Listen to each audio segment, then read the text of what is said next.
Good morning friends. मैं Lalmohan Rajak, author का motivational speaker and soft skills trainer. आज हम सोशल डेवलपमेंट के एक ऐसे विषय पर बात करने जा रहे हैं जो भारत को एक विकसित राष्ट्र के रूप में विश्व में पहचान दिलाने के लिए आज अति आवश्यक है। पिछले कई मोटिवेशनल लेक्चर्स में मैंने एक्सप्लेन किया है कि 2015 में यूनाइटेड नेशंस ऑर्गेनाइजेशंस ने एक रिजोल्यूशन पास किया था और उस रिजोल्यूशन का नाम था सस्टेनेबल डेवलपमेंट गोल्स, जिसमें 17 गोल्स हैं जो developing, under developed, developed Nations सभी को उस पर समीक्षा करनी है और जिन देशों को उनमें से जिस भी गोल की आवश्यकता है, हो सकता है कुछ को सभी गोल प्राप्त करने की आवश्यकता हो, अलग अलग देश अपने अपने तरीके से उस पर कार्य करें। मैंने ये जो मेरी सोच है, मेरी समझ है, जहाँ तक उस समझ के मुताबिक मैंने जो सोचा वो ये कि भारत में अगर शिक्षा क्लास 1 से लेकर 12 तक अगर एक रूप हो जाए, क्वालिटेटिव हो जाए, गुणवत्तापूर्ण हो जाए। हमारे देश में लगभग 2,68,000 पंचायत हैं। आज हम एक एक पंचायत में जाएंगे तो देखेंगे कि प्राइमरी और अपग्रेडेड स्कूल की संख्या अच्छी खासी है। 2-3-4 पंचायत को मिलकर या फिर कम से कम एक प्रखंड में +2 स्कूल तो है, जैसे झारखंड जैसे प्रदेशों में ऑलरेडी है, और भी प्रदेशों में होगा, ऐसा मैं मानकर चलता हूँ। बजट भी बहुत अच्छा है, सरकार बहुत अच्छा काम भी कर रही है, हर प्रदेश में शिक्षा पर ध्यान भी दिया जा रहा है। लेकिन इसमें एक मॉडिफिकेशन की ज़रूरत मुझे महसूस हो रही है। वो ये कि सरकारी स्कूल्स स्थानीय भाषा के स्कूल्स या जो कन्वेंशनल तरीके से जो चल रहे हैं स्कूल, वो चलते रहें, उसमें किसी तरह की कोई बाधा या रुकावट न डाली जाए। लेकिन जिस तरह से केंद्र सरकार ने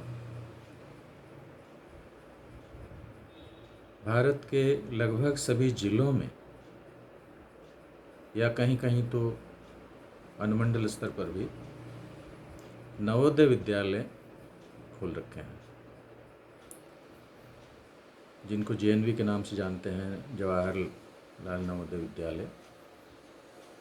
केंद्रीय विद्यालय हैं जो सेंट्रल गवर्नमेंट एम्प्लॉइज़, चूँकि ये ट्रांसफरेबल जॉब है डिफेंस के लोग, तो उनके बच्चों के लिए केंद्रीय संस्थानों के में काम करने वाले हैं, उनके बच्चों के लिए। उसी तरह से हमारे पास सैनिक स्कूल हैं, यह भी केंद्र सरकार द्वारा ही चलाए जाते हैं। अब हम इन स्कूलों को का जो संचालन है वो सीबीएसई के द्वारा एफिलिएटेड होता है और इन स्कूल से निकले हुए बच्चे अच्छा करते हैं। बेरोज़गारी का दर इन स्कूल्स के प्रोडक्ट्स में कम होता है। सीबीएसई एक मध्यम शिक्षा प्रणाली के रूप में बहुत ही उन्नत और बहुत ही समुचित बोर्ड महसूस होता है। अब आप आईआईटी या यूपीएससी या अन्य जो भी राष्ट्रीय स्तर की परीक्षाएं हैं, प्रतियोगिता परीक्षाएं, उसमें सबसे ज़्यादा इन्हीं स्कूल्स के बच्चों का सिलेक्शन होता है। दूसरे तरह के भी बहुत उन्नत स्कूल हैं, उसमें जो बहुत सक्षम लोग हैं वही अपने बच्चों को पढ़ा पाते हैं, क्योंकि वहाँ की फ़ीस बहुत ज़्यादा होती है। स्थानीय और सरकारी या राज्य सरकार के स्कूलों की स्थिति निश्चित रूप से बहुत संख्यक समाज जो कहते हैं हम, जो गरीब है, गरीबी रेखा के नीचे है या निम्न मध्यम वर्गीय है, उनके बच्चों की शिक्षा अच्छे तरीके से सरकारी स्कूल्स में दी जा रही है। 8वीं तक की आवश्यक शिक्षा, अनिवार्य शिक्षा बहुत अच्छे से हो रहा है। लेकिन अगर हम इसमें थोड़ा कुछ जोड़ना चाहते हैं, यदि हम भारत को विकसित राष्ट्र की श्रेणी में लाना चाहते हैं, तो थोड़ा अलग हटकर अतिरिक्त कार्य करना होगा। मुझे पता है और मैं समझ सकता हूँ कि सारी जिम्मेदारियाँ सरकार ही नहीं उठा सकती। बहुत सारे कार्य हैं और शिक्षा चूँकि ऐच्छिक विषय है, आवश्यकता है, और इसका संचालन ज़्यादातर राज्य सरकारें करती हैं। तो इसमें नॉन गवर्नमेंट ऑर्गेनाइजेशन की भूमिका बहुत बड़ी हो जाती है। एनजीओ, नॉन गवर्नमेंट ऑर्गेनाइजेशन का काम ही है सरकार जो कार्य कर रही है और जनता के लिए जो इसके लाभार्थी हैं, उनके बीच में कहीं अगर गैप रहता है तो यह जिम्मेदारी हमारे गैर सरकारी संगठनों का, नॉन गवर्नमेंट ऑर्गेनाइजेशन, जिसको हम सोसाइटी एक्ट और ट्रस्ट एक्ट के तहत रजिस्टर करवाते हैं, उनकी जिम्मेदारी है। और देश में बहुत बड़ी संख्या में एनजीओज़ बने हुए हैं, ट्रस्ट बने हुए हैं। अब यह देखना है कि ज़्यादातर ट्रस्ट, ज़्यादातर सोसाइटीज़ अगर इस कार्य में वो जो भी मकसद उनका है जो कर रहे हैं, ठीक है, समाज के लिए सभी कुछ न कुछ कर रहे होंगे, लेकिन अगर शिक्षा को, गुणवत्तापूर्ण शिक्षा को अगर हम ग्राम, शहर, छोटे कस्बे, नगर, महानगर के उन स्थानों में जहाँ पर ये नहीं पहुँच पाई है गुणवत्तापूर्ण शिक्षा, अगर हम पहुँचाएं तो आने वाले 15 सालों में, चूँकि हम एक प्रोग्राम लेकर चल रहे हैं, vision India 2040, quality education for all by 2040, तो 15 साल का समय बहुत अच्छा समय होता है, इसमें संभव हो पाएगा। कैसे करेंगे? उदाहरण के लिए मैं एक पंचायत को लेता हूँ, ABCD कोई भी एक पंचायत। एक पंचायत की आबादी मिनिमम शायद, अगर मैं सही हूँ तो 5,000 से कम नहीं होती है, उतनी जनसंख्या होती है। किसी किसी की 10,000 भी होगी। उसी तरह से कुछ वार्ड्स होते हैं शहरों में, उनकी भी अच्छी संख्या है। तो चूँकि हम जब बेरोज़गारी की बात करते हैं, और बेरोज़गारी को हटाने का एक सबसे अच्छा तरीका है गुणवत्तापूर्ण शिक्षा को निश्चित कर देना, सुनिश्चित करना, इसकी गारंटी देना। 67% पॉपुलेशन हमारी जो जनसंख्या है वो गांव में रहती है। जो लोग शहरों में चले गए हैं, सब अर्बन एरियाज़ में भी रह रहे हैं, इवन स्लम एरियाज़ में भी रहे हैं, तो वहाँ भी विकास गांव से थोड़ा अधिक है, क्योंकि वहाँ सुविधाएं प्राप्त होती हैं, बट स्लम एरियाज़ में काम करने की ज़रूरत होती है। पर शहरों में ऐसे NGOs हैं, लोग हैं जो स्लम एरियाज़ के लिए भी काम करना चाहते हैं और करते भी हैं। गांव में इस प्रवृत्ति को लाना बहुत ज़रूरी है, क्योंकि 67% से भी ऊपर जनसंख्या हमारी गाँव में रह रही है। तो जो गाँव में बेरोज़गारी उत्पन्न होती है, कृषि कार्य और जो भी पारंपरिक कार्य हैं, 2-3 महीने 4-5 महीने तक, या फिर कहीं कहीं तो सालों भर रहता है, उनको अगर हम छोड़ दें, 2-3 स्टेट्स हैं या 2 सवा 2 स्टेट्स हैं इसमें, जहाँ सालों भर कृषि का कार्य होता है। बाकी 27 या 26 स्टेट्स में कुछ समय तक कृषि कार्य होता है। उसके बाद वहाँ जो रोजगार के लिए जिस उम्र के लोग गाँव में रहते हैं, उनके पास रोजगार की कमी हो जाती है, फिर वो शहरों की तरफ चले जाते हैं, या फिर दूर दराज वहाँ से मेट्रो सिटीज में जाकर वहाँ काम करते हैं।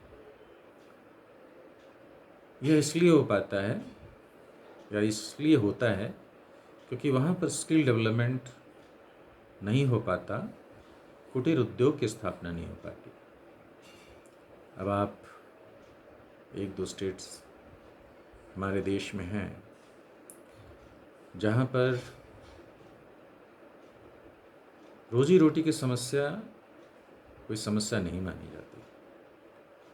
वहाँ एग्रीकल्चर है, कृषि कार्य है, कृषि से संबंधित लघु उद्योग हैं, और फिर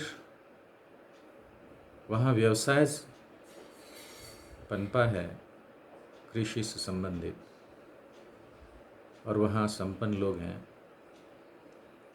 और संपन्नता प्राप्त करने के लिए देश के बड़े बड़े शहरों में, मेट्रोज़ में, और इवन विदेशों में भी वो जाते हैं, और वहाँ प्रति व्यक्ति आय बहुत अधिक है। ऐसे 2-3 स्टेट्स हैं, या फिर कुछ स्टेट्स के कुछ क्षेत्र हैं। इससे काम नहीं चलेगा। कुछ ही राज्यों में या कुछ राज्यों के कुछ क्षेत्रों में ये विकास तो हुआ है या हो रहा है, लेकिन अगर हम चाहते हैं कि पूरा देश अगर विकसित हो, विकसित राष्ट्रों की श्रेणी में आए, तो हमें एम्प्लॉयमेंट जनरेशन की तरफ ध्यान देना होगा, और वो 96% एंड अबव होना चाहिए। कहीं कहीं तो 98% भी है। और ये विकसित देश होने का एक पैमाना है। GDP के साथ साथ प्रति व्यक्ति आय जब तक अधिक नहीं होगा, तब तक हम चाहे कितना भी बोलते रहें कि हम इकोनॉमिकली इतने नंबर पर हैं, इतने नंबर पर हैं, लेकिन जो संपत्ति का बंटवारा जब तक लगभग समान रूप से नहीं होगा। देश के प्रत्येक नागरिक को जब तक उसका लाभ नहीं मिल पाएगा, तब तक देश विकसित राष्ट्र की श्रेणी में या यहाँ वो सुख सुविधा नहीं आएगी, और फिर हमारे युवा पलायन करते रहेंगे, कभी शहरों की तरफ, कभी महानगरों की तरफ, और फिर विदेशों में। अब एक कल्पना करिए कि एक गांव में 10 बच्चे पढ़े लिखे हैं और अच्छी शिक्षा प्राप्त की है, इंजीनियर्स हैं, डॉक्टर्स हैं, लॉयर्स हैं, सीएज हैं, मास्टर डिग्रीज हैं, लेकिन उनको वहाँ कोई रोज़गार मिलने की उनको संभावना नज़र नहीं आती। तो क्या करते हैं, या तो वे सरकारी नौकरी की तलाश में रहते हैं, पीएसयूज़ में चले जाते हैं, या फिर जब प्राइवेट सेक्टर में जाना चाहते हैं तो फिर वो मेट्रोज़ को चुनते हैं या बड़े बड़े शहरों को चुनते हैं।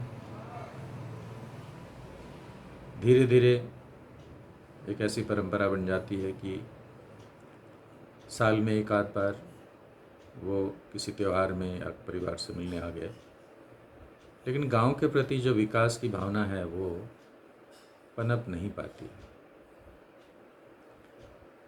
पढ़े लिखे युवाओं को जब तक गांव में सुविधा नहीं मिलेगी, इनकम उनका अच्छा नहीं होगा, उनके जीवन का स्तर ऊंचा नहीं होगा, तब तक यह पलायन जारी रहेगा,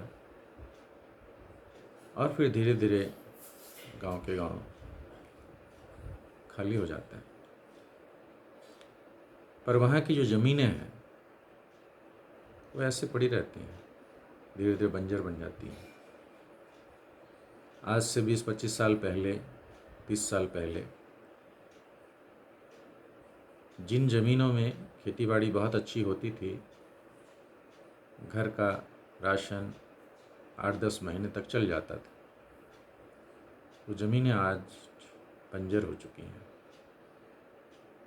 क्योंकि वहाँ कार्य करने वाले जो घर के लोग, जो आसपास के लोग थे, वो रोज़गार की तलाश में आसपास के शहरों में चले गए या कहीं दूर चले गए। इससे बेरोज़गारी खत्म नहीं हुई है, बेरोज़गारी बढ़ी है। शिक्षा में गुणवत्ता को बनाए रखना आज कठिन हो गया है। गुणवत्तापूर्ण शिक्षा देने वाले जो संस्थान हैं या तो बहुत महंगे हैं या फिर आम आदमी की पहुंच से बहुत दूर है। कुछ स्थानों पर हैं जहां जाकर रहना जाना खर्चीला कार्य होता है, जो सभी नहीं कर पाते। तो इसको हम किस तरह से, इसका समाधान हम निकाल पाएंगे? इसका समाधान संभव ऐसे होगा कि हर पंचायत अपना एक नॉन गवर्नमेंट